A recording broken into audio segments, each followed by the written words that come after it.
Qu'avons-nous là de jolis tissus qui attendaient patiemment d'être utilisés, et je sais depuis fort longtemps à quel costume ils sont destinés. Regardez cette féerie et cette douceur qu'ils dégagent. Poussée par l'inspiration, je me suis enfin attelée au patron, utilisant un modèle préexistant auquel j'ai adapté mes mesures.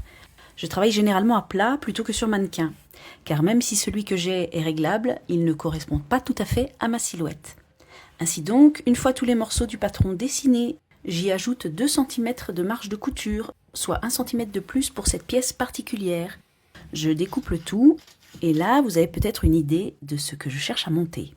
J'utilise une chute de tissu pour déjà faire un premier test, en crantant à certains endroits afin de bien faire coïncider chaque morceau.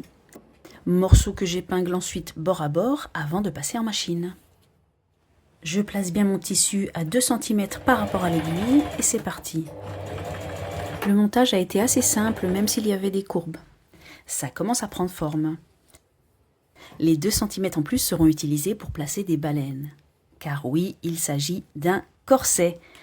Le résultat me convient, sauf peut-être à l'arrière, car le patron est prévu pour des lacets et j'imaginais plutôt des agrafes. À voir donc. Imaginez le rendu avec ces tissus merveilleux. J'ai trop hâte de voir le résultat.